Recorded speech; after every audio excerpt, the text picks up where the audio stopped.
and the Dead Spake by E.F. Benson. There is not in all London a quieter spot, or one, apparently, more withdrawn from the heat and bustle of life than Newsom Terrace. It is a cul-de-sac, for at the upper end the roadway between its two lines of square, compact little residences is brought to an end by a high brick wall, while at the lower end, the only access to it is through Newsom Square, that small discreet oblong of Georgian houses, a relic of the time when Kensington was a suburban village sundered from the metropolis by a stretch of pastures stretching to the river.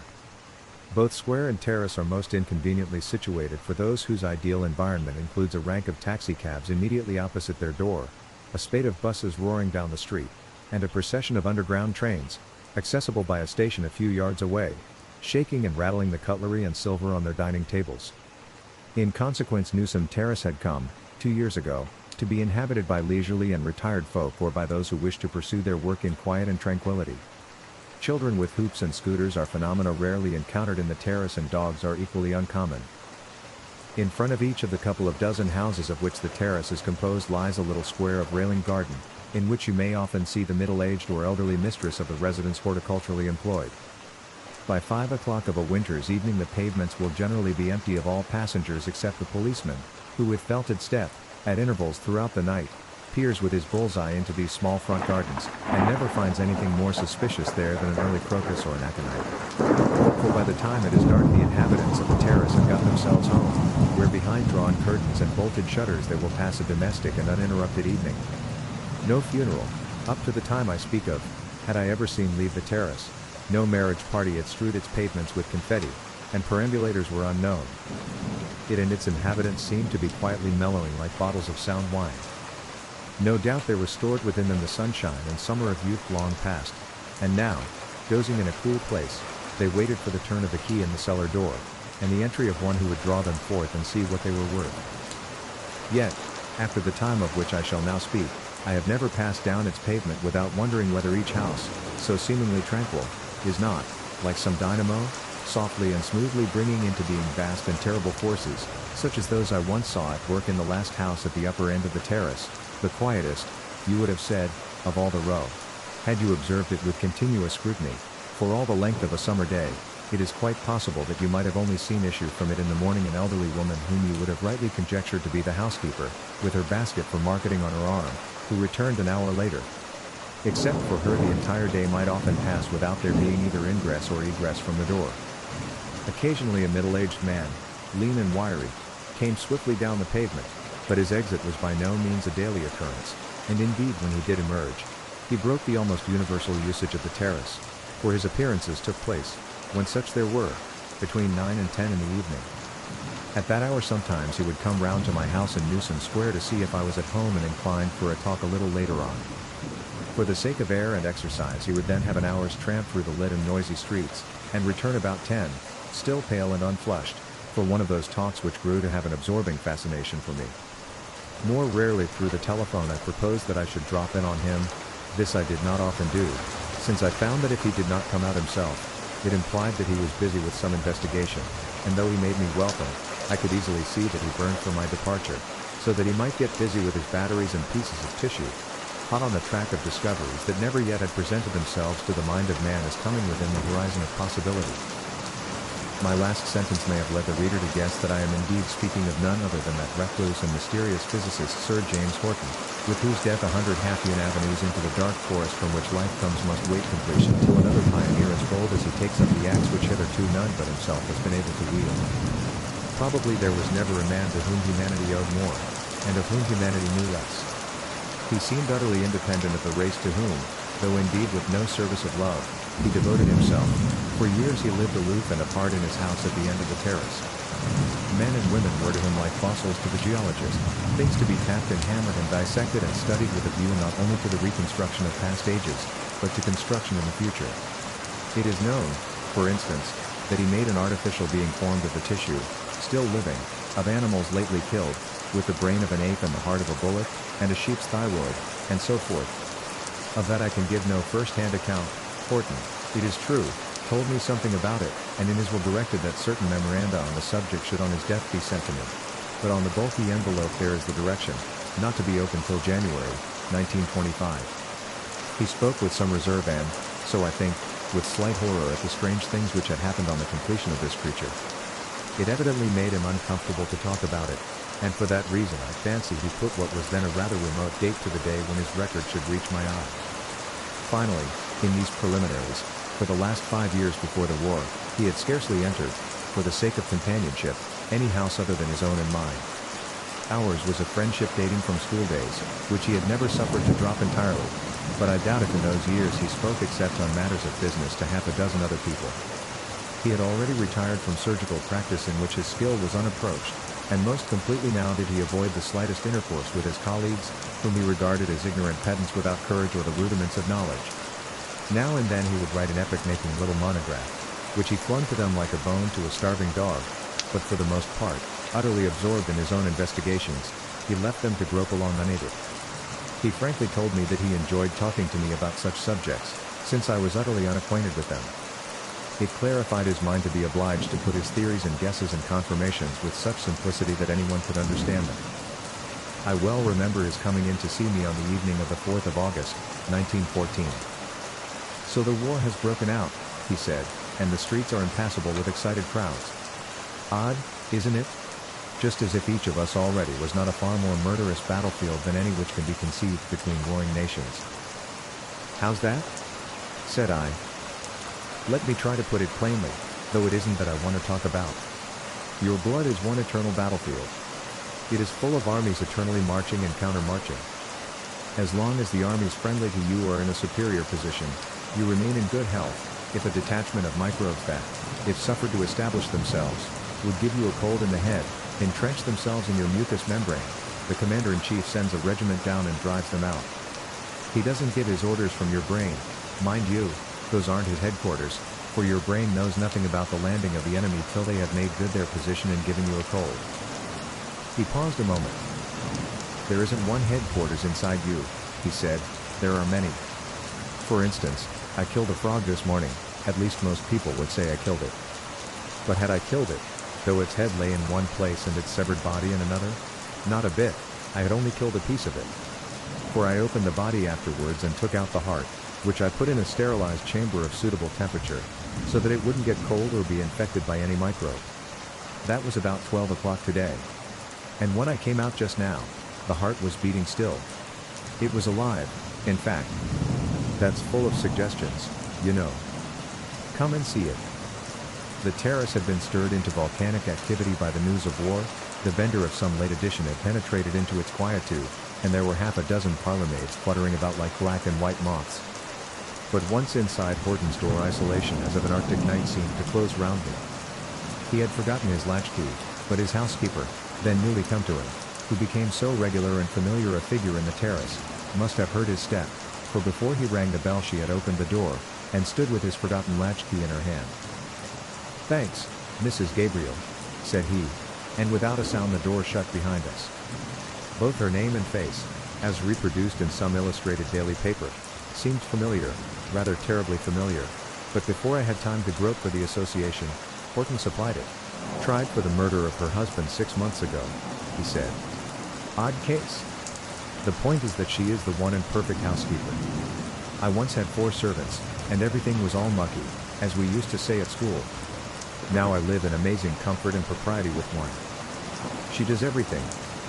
She is cook, valet, housemaid, butler, and won't have anyone to help her. No doubt she killed her husband, but she planned it so well that she could not be convicted. She told me quite frankly who she was when I engaged her. Of course I remembered the whole trial vividly now.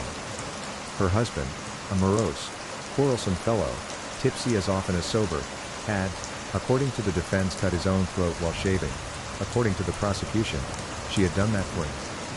There was the usual discrepancy of evidence as to whether the wound could have been self-inflicted, and the prosecution tried to prove that the face had been lathered after his throat had been cut. So singular an exhibition of forethought and nerve had hurt rather than helped their case, and after prolonged deliberation on the part of the jury, she had been acquitted. Yet not less singular was Horton's selection of a probable murderess, however efficient, as housekeeper. He anticipated this reflection. "Apart from the wonderful comfort of having a perfectly appointed and absolutely silent house," he said, "I regard Mrs. Gabriel as a sort of insurance against my being murdered. If you had been tried for your life, You would take very especial care not to find yourself in suspicious proximity to a murdered body again. No more deaths in your house, if you could help it. Come through to my laboratory, and look at my little instance of life after death. Certainly it was amazing to see that little piece of tissue still pulsating with what must be called life. It contracted and expanded faintly indeed but perceptibly, though for 9 hours now it had been severed from the rest of the organization. All by itself it went on living, and if the heart could go on living with nothing, you would say, to feed and stimulate its energy, there must also, so reason important, reside in all the other vital organs of the body other independent focuses of light. Of course a severed organ like that, he said, will run down quicker than if it had the cooperation of the others, and presently I shall apply a gentle electric stimulus to it. If I could keep that glass bowl under which it beats at the temperature of a frog's body, in sterilized air, I don't see why it should not go on living. Food, of course there's the question of feeding it. Do you see what that opens up in the way of surgery? Imagine a shop with glass cases containing healthy organs taken from the dead. Say a man dies of pneumonia. He should, as soon as ever the breath is out of his body, be dissected, and though they would, of course, destroy his lungs, as they will be full of pneumic oxide, his liver and digestive organs are probably healthy. Take them out, keep them in a sterilized atmosphere with the temperature at 98.4, and sell the liver, let us say, to another poor devil who has cancer there. Fit him with a new healthy liver, eh? And insert the brain of someone who has died of heart disease into the skull of a congenital idiot? I asked. Yes, perhaps, but the brain's tiresomely complicated in its connections and the joining up of the nerves, you know. Surgery will have to learn a lot before it fits new brains in. And the brain has got such a lot of functions. All thinking, all inventing seem to belong to it, though, as you have seen, the heart can get on quite well without it. But there are other functions of the brain I want to study first. I've been trying some experiments already. He made some little readjustment to the flame of the spirit lamp which kept at the right temperature the water that surrounded the sterilized receptacle in which the frog's heart was beating. Start with the more simple and mechanical uses of the brain, he said. Primarily it is a sort of record office, a diary. Say that I rap your knuckles with that ruler. What happens? The nerves there send a message to the brain, of course, saying, how can I put it most simply, saying, somebody is hurting me. And the eye sends another, saying I perceive a ruler hitting my knuckles, and the ear sends another, saying I hear the rap of it. But leaving all that alone, what else happens? Why, the brain records it. It makes a note of your knuckles having been hit. He had been moving about the room as he spoke, taking off his coat and waistcoat and putting on in their place a thin black dressing gown, and by now he was seated in his favorite attitude cross-legged on the hearthrug, looking like some magician or perhaps the afrit which a magician of black arts had caused to appear. He was thinking intently now, passing through his fingers his string of amber beads, and talking more to himself than to me. And how does it make that note? He went on. Why, in the manner in which phonograph records are made. There are millions of minute dots, depressions, pockmarks on your brain which certainly record what you remember, what you have enjoyed or disliked, or done or said. The surface of the brain anyhow is large enough to furnish writing paper for the record of all these things, of all your memories. If the impression of an experience has not been acute, the dot is not sharply impressed, and the record fades. In other words, you come to forget it. But if it has been vividly impressed, the record is never obliterated. Mrs. Gabriel, for instance, won't lose the impression of how she lathered her husband's face after she had cut his throat. That's to say, if she did it. Now do you see what I'm driving at? Of course you do. There is stored within a man's head the complete record of all the memorable things he has done and said. There are all his thoughts there, and all his speeches, and, most well marked of all, his habitual thoughts and the things he has often said. For habit, there is reason to believe, wears a sort of rut in the brain, so that the life principle, whatever it is, as it gropes and steals about the brain, is continually stumbling into it. There's your record, your gramophone played already. What we want, and what I'm trying to arrive at, is a needle which, as it traces its minute way over these dots, will come across words or sentences which the dead have uttered, and will reproduce them. My word, what judgment books! What a resurrection! Here in this withdrawn situation no remotest echo of the excitement which was seething through the streets penetrated. Through the open window there came in only the tide of the midnight silence. But from somewhere closer at hand, Through the wall surely of the laboratory, there came a low, somewhat persistent murmur. Perhaps our needle, unhappily not yet invented, as it passed over the record of speech in the brain, might induce even facial expression, he said. Enjoyment or horror might even pass over dead features. There might be gestures and movements even, as the words were reproduced in our gramophone of the dead. Some people when they want to think intensely walk about, some, there's an instance of it audible now, talk to themselves aloud. He held up his finger for silence. Yes, that's Mrs. Gabriel, he said. She talks to herself by the hour together. She's always done that, she tells me. I shouldn't wonder if she has plenty to talk about. It was that night when, first of all, the notion of intense activity going on below the placid house fronts of the terrace occurred to me. None looked more quiet than this, and yet there was seething here a volcanic activity and intensity of living, both in the man who sat cross-legged on the floor and behind that voice just audible through the partition wall. But I thought of that no more, for Horton began speaking of the brain gramophone again. Were it possible to trace those infinitesimal dots and pockmarks in the brain by some needle exquisitely fine, it might follow that by the aid of some such contrivance as translated the pockmarks on a gramophone record into sound, some audible rendering of speech might be recovered from the brain of a dead man. It was necessary, so he pointed out to me, that this strange gramophone record should be new, it must be that of one lately dead, for corruption and decay would soon obliterate these infinitesimal markings. He was not of opinion that unspoken thought could be thus recovered. The utmost he hoped for from his pioneering work was to be able to recapture actual speech, especially when such speech had habitually dwelt on one subject, and thus had worn a rut on that part of the brain known as the speech center. Let me get, for instance, he said, the brain of a railway porter, newly dead, who has been accustomed for years to call out the name of a station, and I do not despair of hearing his voice through my gramophone trumpet.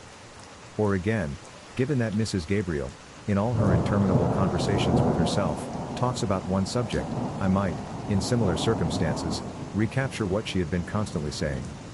Of course my instrument must be of a power and delicacy still unknown, one of which the needle can trace the minutest irregularities of surface, and of which the trumpet must be of immense magnifying power, able to translate the smallest whisper into a shout.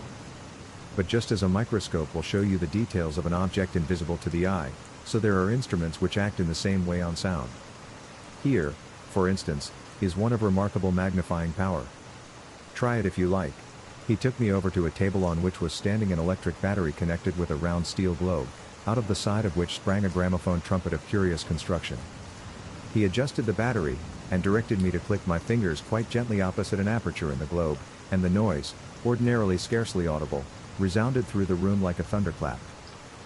Something of that sort might permit us to hear the record on a brain, he said. After this night my visits to Horton became far more common than they had hitherto been. Having once admitted me into the region of his strange explorations, he seemed to welcome me there. Partly, as he had said, it clarified his own thought to put it into simple language, partly, as he subsequently admitted, he was beginning to penetrate into such lonely fields of knowledge by paths so utterly untrodden, that even he, the most aloof and independent of mankind, wanted some human presence near him. Despite his utter indifference to the issues of the war, for, in his regard, issues far more crucial demanded his energies, he offered himself as surgeon to a London hospital for operations on the brain, and his services, naturally, were welcomed, for none brought knowledge or skill like his to such work. Occupied all day, he performed miracles of healing, with bold and dexterous excisions which none but he would have dared to attempt. He would operate, often successfully, for lesions that seemed certainly fatal, and all the time he was learning. He refused to accept any salary, he only asked, in cases where he had removed pieces of brain matter, to take these away, in order by further examination and dissection, to add to the knowledge and manipulative skill which he devoted to the wounded. He wrapped these morsels in sterilized lint, and took them back to the terrace in a box, electrically heated to maintain the normal temperature of a man's blood. His fragment might then, so he reasoned, keep some sort of independent life of its own, even as the severed heart of a frog had continued to beat for hours without connection with the rest of the body. Then for half the night he would continue to work on these sundered pieces of tissue scarcely dead, which his operations during the day had given him. Simultaneously, he was busy over the needle that must be of such infinite delicacy. One evening, fatigued with a long day's work, I had just heard with a certain tremor of uneasy anticipation the whistles of warning which heralded an air raid, when my telephone bell rang. My servants, according to custom, had already betaken themselves to the cellar, and I went to see what the summons was, determined in any case not to go out into the streets. I recognized Horton's voice. "I want you at once," he said. "But the warning whistles have gone," said I, "and I don't like showers of shrapnel." "Oh, never mind that," said he. "You must come. I'm so excited that I distrust the evidence of my own ears. I want a witness. Just come." He did not pause for my reply, for I heard the click of his receiver going back into its place. Clearly he assumed that I was coming, and that I suppose had the effect of suggestion on my mind. I told myself that I would not go, but in a couple of minutes his certainty that I was coming, coupled with the prospect of being interested in something else than air raids, made me fidget in my chair and eventually go to the street door and look out. The moon was brilliantly bright, the square quite empty, and far away the coughings of very distant guns. Next moment, almost against my will, I was running down the deserted pavements of Newsom Terrace. My ring at his bell was answered by Horton, before Mrs. Gabriel could come to the door, and he positively dragged me in. "I shan't tell you a word of what I am doing," he said. "I want you to tell me what you hear. Come into the laboratory."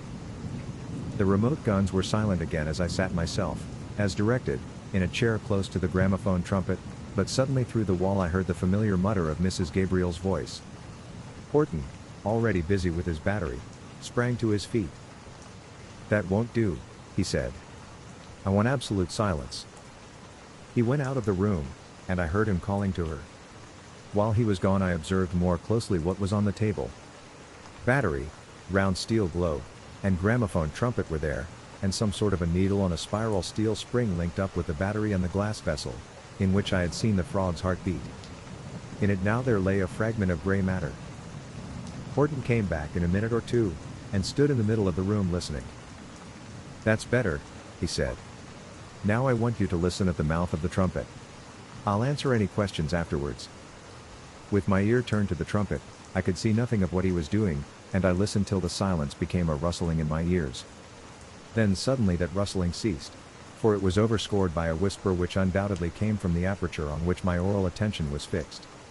It was no more than the faintest murmur, and though no words were audible, it had the timbre of a human voice. "Well, do you hear anything?" asked Horton. "Yes, something very faint, scarcely audible." "Describe it," said he. "Somebody whispering." "I'll try a fresh place," said he. The silence descended again. The mutter of the distant guns was still mute, and some slight creaking from my shirt front, as I breathed, alone broke it. And then the whispering from the gramophone trumpet began again, this time much louder than it had been before. It was as if the speaker, still whispering, had advanced a dozen yards, but still blurred and indistinct. More unmistakable, too, was it that the whisper was that of a human voice, and every now and then, whether fancifully or not, I thought I caught a word or two. For a moment it was silent altogether, and then with a sudden inkling of what I was listening to I heard something begin to sing. Though the words were still inaudible there was melody, and the tune was Tipperary. From that convolvulus-shaped trumpet there came 2 bars of it. "And what do you hear now?" cried Horton with a crack of exultation in his voice. "Singing, singing. That's the tune they all sang. Fine music that from a dead man. Encore. You say? Yes, wait a second, and he'll sing it again for you. Confound it, I can't get onto the place. Ah. I've got it, listen again." Surely that was the strangest manner of song ever yet heard on the earth, this melody from the brain of the dead. Horror and fascination strove within me, and I suppose the first for the moment prevailed, for with a shudder I jumped up. "Stop it," I said. "It's terrible." His face, thin and eager, gleamed in the strong ray of the lamp which he had placed close to him. His hand was on the metal rod from which depended the spiral spring and the needle, which just rested on that fragment of gray stuff which I had seen in the glass vessel. "Yes, I'm going to stop it now," he said, "or the germs will be getting at my gramophone record, or the record will get cold.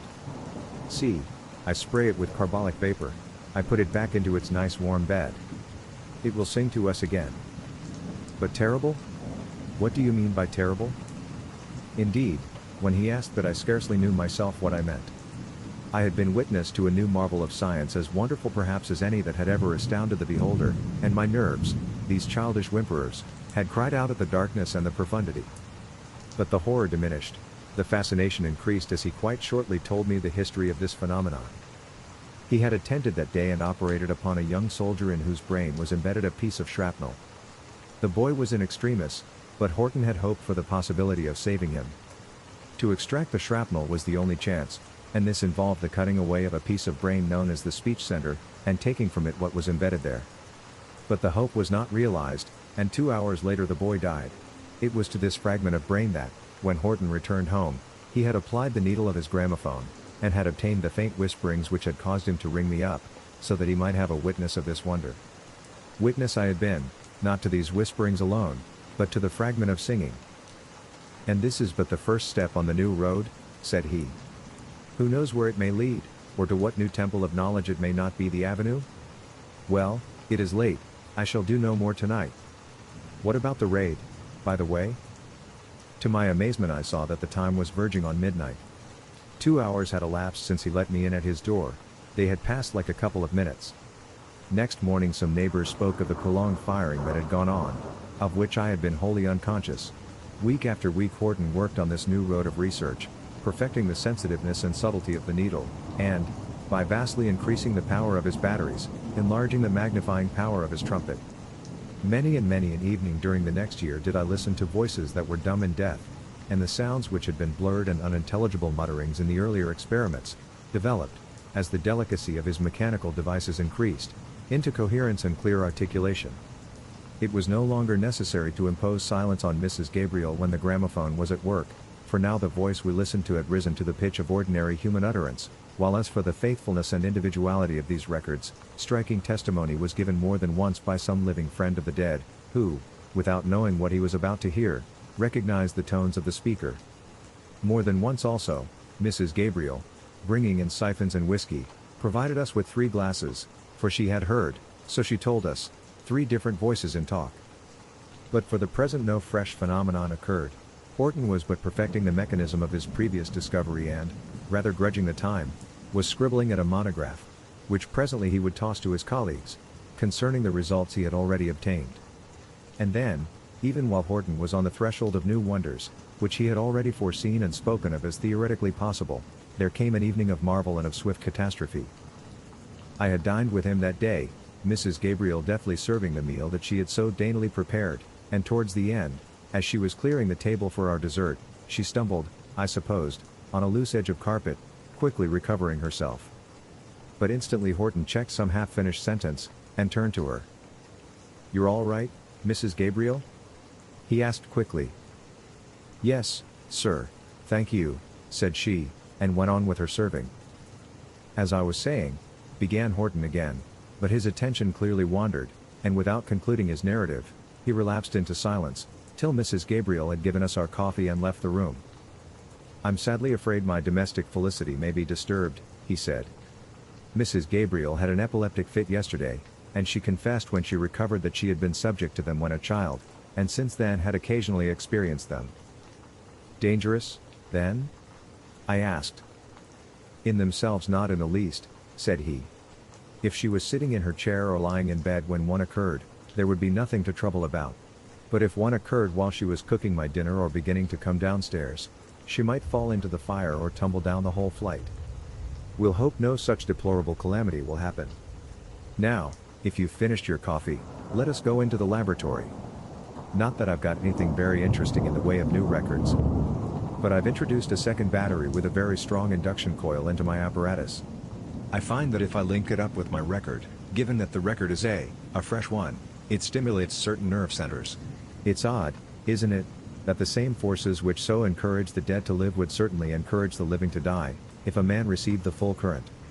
One has to be careful in handling it." "Yes, and what then?" you asked. "The night was very hot, and he threw the windows wide before he settled himself cross-legged on the floor. I'll answer your question for you," he said, "though I believe we've talked of it before. Supposing I had not a fragment of brain tissue only, but a whole head, let us say, or best of all, a complete corpse, I think I could expect to produce more than mere speech through the gramophone. The dead lips themselves perhaps might utter, "God. What's that?" From close outside, at the bottom of the stairs leading from the dining room which we had just quitted to the laboratory where we now sat, there came a crash of glass followed by the fall as of something heavy which bumped from step to step, and was finally flung on the threshold against the door with the sound as of knuckles rapping at it, and demanding admittance. Horton sprang up and threw the door open, and there lay, half inside the room and half on the landing outside, the body of Mrs. Gabriel.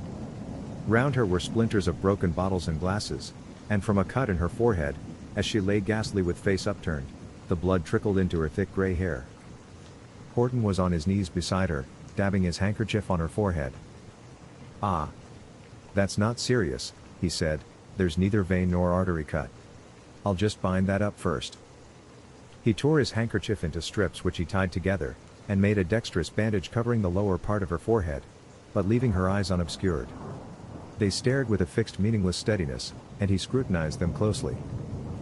"But there's worse yet," he said. "There's been some severe blow on the head. Help me to carry her into the laboratory. Get round to her feet and lift underneath the knees when I am ready.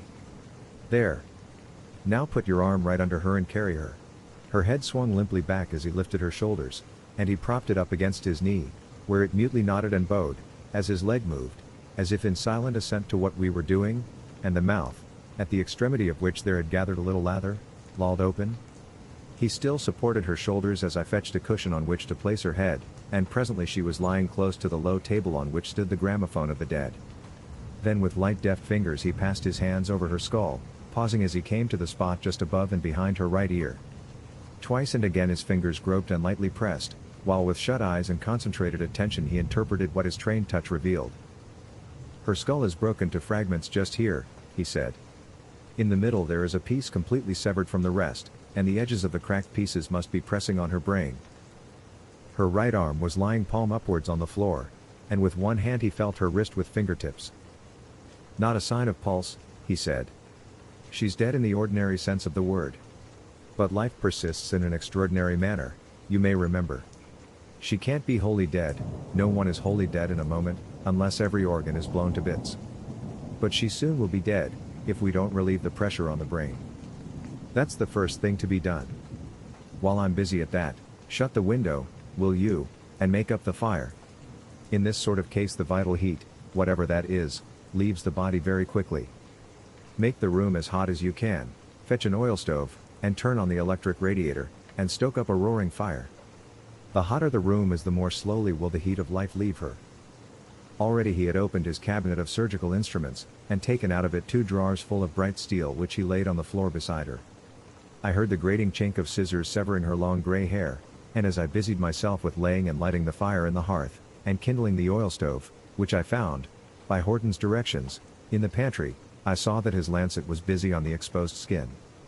He had placed some vaporizing spray, heated by a spirit lamp close to her head, and as he worked its fizzing nozzle filled the air with some clean and aromatic odor. Now and then he threw out an order. "Bring me that electric lamp on the long cord," he said. "I haven't got enough light. Don't look at what I'm doing if you're squeamish, for if it makes you feel faint, I shan't be able to attend to you."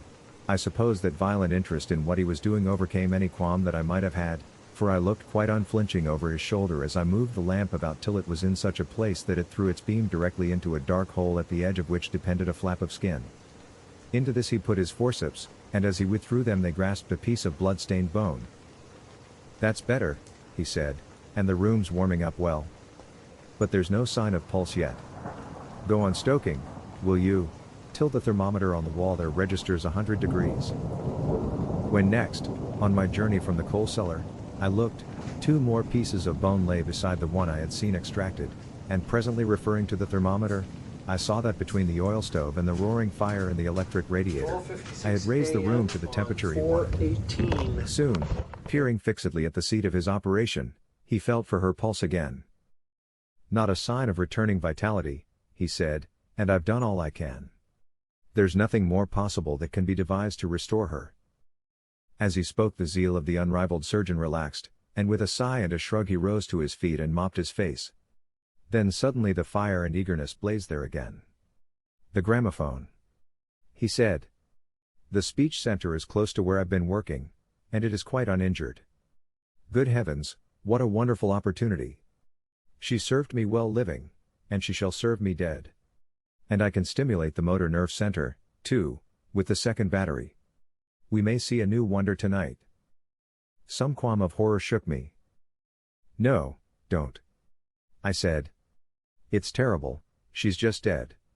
I shall go if you do. But I've got exactly all the conditions I have long been wanting, said he. And I simply can't spare you. You must be witness, I must have a witness. Why, man, there's not a surgeon or a physiologist in the kingdom who would not give an eye or an ear to be in your place now. She's dead. I pledge you my honor on that, and it's grand to be dead if you can help the living. Once again, in a far fiercer struggle, horror and the intensest curiosity strove together in me. Be quick, then, said I. Ha! That's right, exclaimed Horton. Help me to lift her onto the table by the gramophone. The cushion too, I can get at the place more easily with her head a little raised. He turned on the battery and with the movable light close beside him, brilliantly illuminating what he sought, he inserted the needle of the gramophone into the jagged aperture in her skull. For a few minutes, as he groped and explored there was silence, and then quite suddenly Mrs. Gabriel's voice, clear and unmistakable and of the normal loudness of human speech, issued from the trumpet. Yes, I always said that I'd be even with him, came the articulated syllables. He used to knock me about, he did, when he came home drunk, and often I was black and blue with bruises. But I'll give him a redness for the black and blue. The record grew blurred, instead of articulate words there came from it a gobbling noise. By degrees that cleared, and we were listening to some dreadful suppressed sort of laughter, hideous to hear. On and on it went.